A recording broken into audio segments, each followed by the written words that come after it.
Season 2.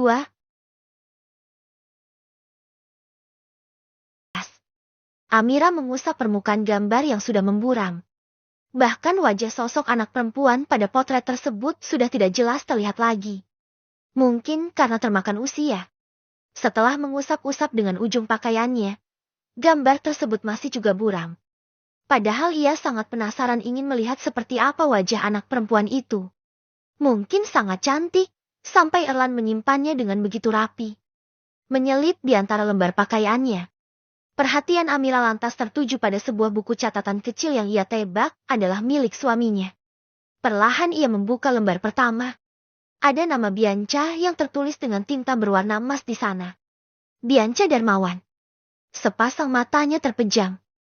Entah mengapa ia merasa tidak asing dengan nama itu. Perlahan ia mengusapnya dengan ujung jari.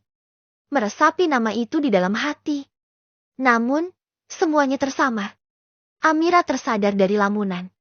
Ia segera membawa setelan piyama dengan langkah tertatih melewati tangga, menuju lantai bawah. Begitu memasuki kamar, Boy dan Raffi sudah selesai membuka pakaian Erlan. Ini piyamanya, Kak. Ucapnya, sembari meletakkan pakaian milik suaminya ke ujung tempat tidur. Sebelum memakaikan piyama, Amira lebih dulu mengambil handuk basah dan wadah berisi air hangat yang ia gunakan untuk membasuh tubuh suaminya. Terima kasih Kak Boy dan Kak Raffi sudah bantu Mas Erlan. Ucapnya pelan. Sama-sama. Balas Boy sambil membantu memakaikan piyama pada tubuh Erlan. Sejenak Boy menatap Amira dari ujung kepala ke ujung kaki. Tiba-tiba saja ia merasa hatinya seperti ditusuk ribuan jarum. Dari segi penampilan Amira sangat sederhana. Pakaian dan himar panjang yang ia kenakan sudah kusam. Padahal suaminya adalah ahli waris dari sebuah perusahaan besar. Perhatian Boy kemudian tertuju pada meja, di mana tergeletak semua ponsel keluaran lama yang sudah ketinggalan zaman. Pada ujung layarnya terlihat retak.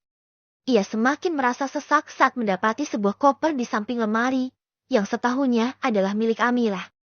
Juga sajadah yang membentang di lantai dengan Al-Quran di atasnya. Boy pun mulai menebak bahwa Erlan dan Amira tidur di kamar yang terpisah.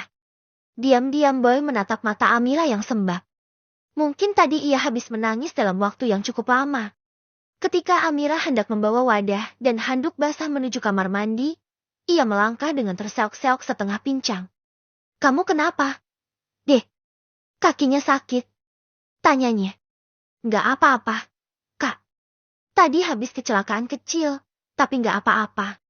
Kecelakaan kecil bagaimana? Tanya Boy sedikit mendesak dan khawatir. Di balik cada, Amira tersenyum melihat reaksi Boy yang tampak khawatir. Tidak aneh, ia adalah seorang calon dokter. Pasti memiliki jiwa sosial yang tinggi. Pas mau pulang habis dari pasar, Kak. Hampir keserempet mobil, tapi nggak ada luka serius. Cuma jahitan sedikit di atas lutut. Boy terdiam sejenak. Ia ingat dengan Bray yang tadi mengaku hampir menabrak seorang gadis. Apakah gadis yang hampir ditabrak Boy adalah Amira? Mungkin Boy bisa tanyakan kepada Bray di rumah nanti. Tapi yang hampir tabrak kamu bertanggung jawab, kan? Ia mengangguk. Iya, Kak. Beliau antar ke rumah sakit dan antar pulang juga. Alhamdulillah. Dek, apa Erlan tahu kalau kamu habis kecelakaan? Seketika Amira terdiam. Tak tahu harus memberi jawaban apa. Saya belum sempat bilang. Lagi pula cuma luka kecil. Kak. Jawabnya. Berusaha menutupi ketidakpedulian sang suami. Lain kali kalau mau kemana-mana minta diantar Erlan. Takutnya ada apa-apa di jalan. Iya, Kak. Boy melirik Raffi yang saat ini sedang duduk di samping Erlan memainkan ponselnya. Bro, jalan. Yuk. Sudah malam. Oke. Ia bangkit dan memasukkan ponsel ke saku celana. Amira, kita pulang dulu. Ya. Ucap Raffi. Iya, Kak. Terima kasih sekali lagi.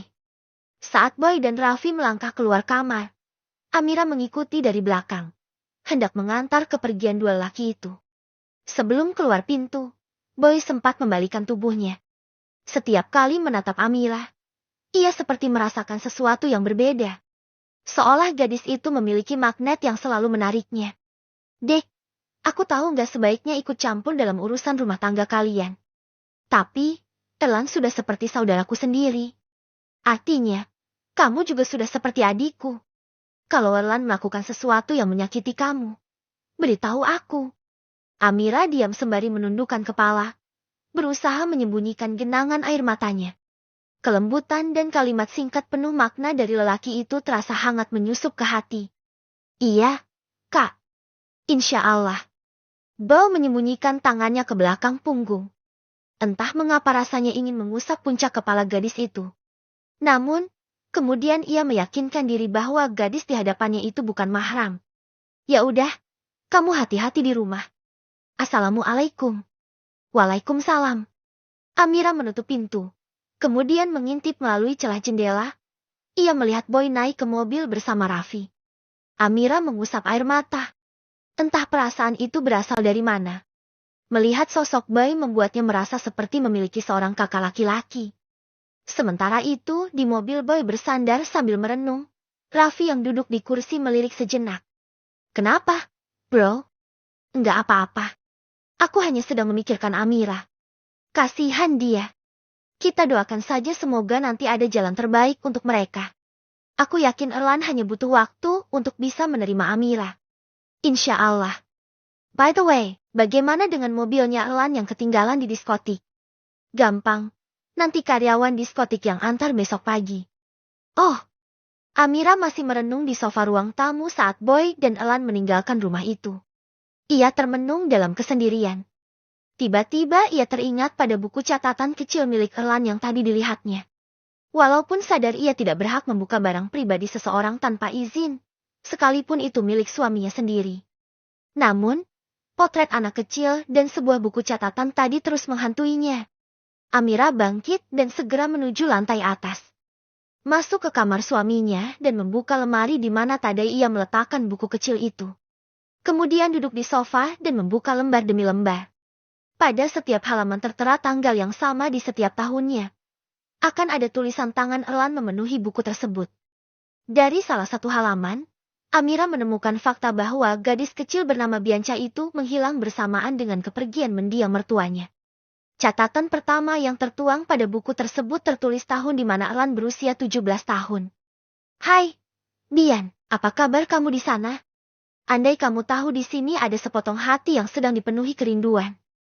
Hari ini sudah 5 tahun sejak kepergian kamu. Tapi, rasanya sampai sekarang kamu masih ada di sini, dekat denganku. Aku belum lupa bagaimana senyum ceria kamu, pipi gempil kamu yang kemerahan. Betapa lucunya saat kamu marah setiap kali aku mencubit pipi kamu. Bagaimana kamu berjalan dengan membawa seisi lemari. Hehehe.